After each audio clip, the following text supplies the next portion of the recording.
others. Some of them are in the others. So, questions about this? Did you run into anything that may have talked about like threatened and endangered species? That's in that natural easement, I think, that part. Yeah, natural resource easements. Yeah. Yeah, you found that. Okay, so that's where some of that is found. And is there a way to kind of highlight or identify those public areas? Do we need to? Well, let's turn to public areas, page 170.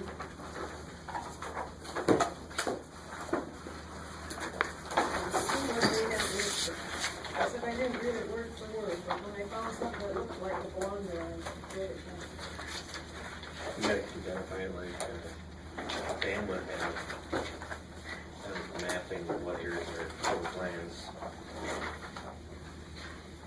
Okay, under B, it talks about habitat for fish and wildlife, running fish and wildlife oriented recreation. Oh, there it is.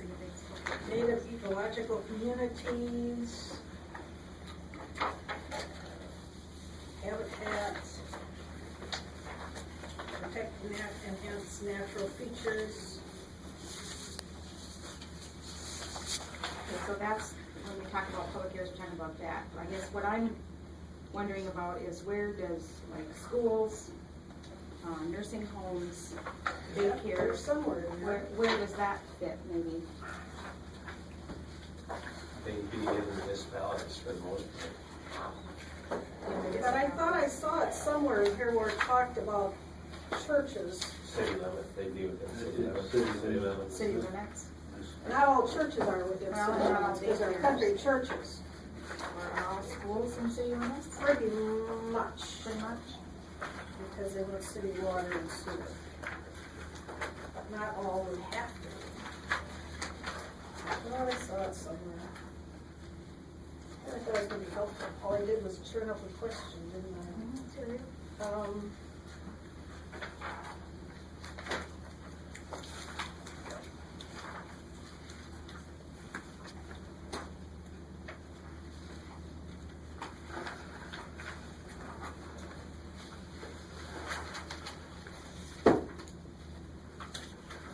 Can someone tell me what a calcareous fin is? I know it's not here, it's in the Minnesota River It's a very Valley. unique. No. It's a unique wetland, isn't it? Do we have some fins? Yes. Yes, we do. Okay, what's a fin? It's a type of plant. I can show it to you. Is it like a bird without an arc? No, there's different types of fins, but the ones that we have here, they get to be 6-7 feet tall. You know, they're fairly big. Ooh, big fin. Yeah. We have some up by Houston area. And what's their purpose in life? You know, it's essentially, it's They're a wetland. they're a wetland type of Wetland. plant that Okay, needs so to they have. indicate there's a wetland. They're what type of plant that needs to have real specific chemical minerals within the water, such as calcium and stuff. Okay, well, you see, we all learn something new every day, so that's my new learning for the day. And we have two designated fund areas. Okay, what about the natural resource easement? There's conservation easements, scenic easements, trails easements. I don't know if that includes schools, No, that's, No. we're dealing with, natural. Well, I don't know, but let's just add. Anything else about floodways? Like right now, to get a conditional use permit or an interim permit, the DNR has to sign off on, if you're in a floodplain or if you're. I mean, the DNR already is involved in every single permit. Already has. New conditional permits, new interims. The DNR is there and they gotta certify that the thing is protected or out of the floodplain. DNR and CA, floodplains are such a case-to-case basis of Yes. location. Yeah. Some are right next to lakes and streams. It'd be hard to put, the floodplain might be right there, but then you might go up and be up So if you put a setback, you may need a bigger setback at some sites and less of a setback at another site, if it ever came to that. Ron, you're soil and water, what do you think? You know, it's just like Dan was saying, but each site being unique, or maybe Brian brought it up, I don't know, but it is just so unique here in Houston County. We're talking about flood fringe, floodways, you know, and everything, that it's almost site specific. To be able to put down a footage, whether it's, you're talking about the 100-year or the 500-year, would be difficult. Would we need to have some sort of a baseline though, that you'd say if you are located in a floodplain, it's minimum this or something, and then having it site specific if you have to exceed that? But we're also missing one thing, we do require that mile setback from most tributaries, and, which is gonna take all your floodplains out of it, if you adhere to the setback, so. Sure. So you really don't need to add any more things, because your setbacks is gonna eliminate floodplains. Yeah, majority of them, not all of them, but. Yeah, I think down along Houston, down along that road, I don't know how far that flood fringe goes out. Does it go out over a mile? Well, it's gotta be close, because my parents' house is in it, and they're like 9/10 of a mile from the river. Yeah. Well, it spreads usually from road to road. If you go down either side of the bluffs, if you go down between Rushford, go down, or if you go down from here, and then come down 16 or across the other way, it's usually between the two roads. It's pretty much you can kind of take it as a floodplain. When you go between 21 and 16, you mean? Yeah. Sure. Yeah. There's, you know, keep in mind, there is some flood fringe, a lot of flood fringe in that area too, besides the floodway. Yeah. But Most of that is all in the floodplain down there, and the houses over, homesteads and that have been built up on higher ground, and that, you know, over the years, or that was intentional, or whatever it was, you know, otherwise, your buildings would be gone every year since forever, and you'd never got. Some of our anything neighbors done. have been. Yeah, yep, you're right. I really don't think we need to spend too much more time on this, Okay. because this is gonna be limited by a number of other issues. This one is gonna Yeah, do a yeah. lot The of setback and the DNR is gonna, All right, yeah. and we can move on. If you're ready to move on, we'll go to sinkholes, which only Fillmore County, as I recall, said anything about it, because nobody else thinks about it except for us, I guess.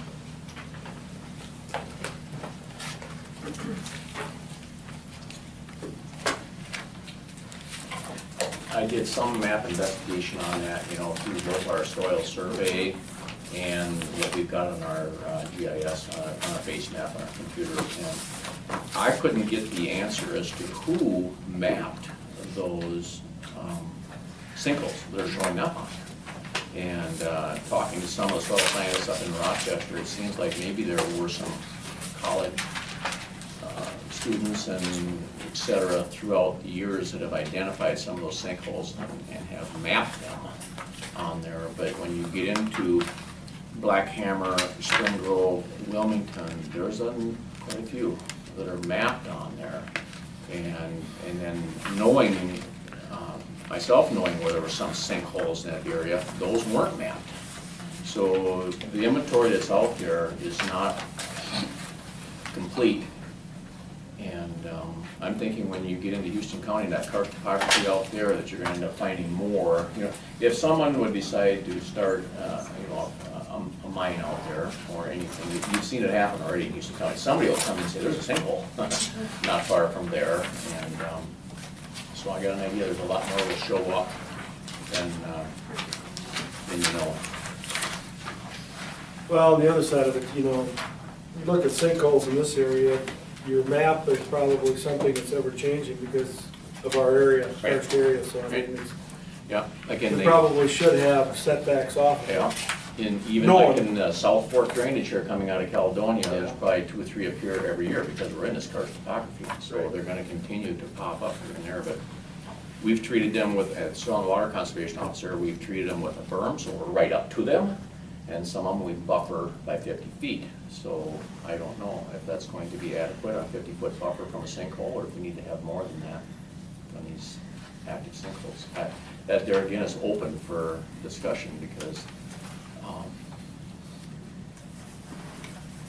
it's a sensitive area. Sinkholes on. I don't remember, I didn't read exactly what film I said. Do you have what this film or something? Say, page 135.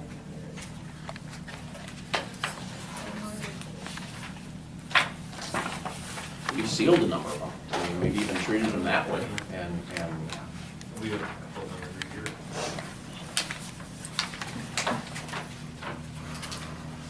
How much success is there with sealing sinkholes? it's been pretty good. I'd have to say that has been pretty good by using either plastic and then layers of clay and going down, or grouting the hole and doing that. But that doesn't mean that a sinkhole right alongside it's going to pop up next year. You know, so whether a person's really getting that much accomplished, you're just taking care of that direct conduit that's showed up. More so than the sinkholes, I'm more concerned about the fact that in a lot of Houston County, you've got shallow soils and bedrock. Just because there isn't a sinkhole there, that doesn't mean that there's a potential for pollution because of our soils and the topography we've got.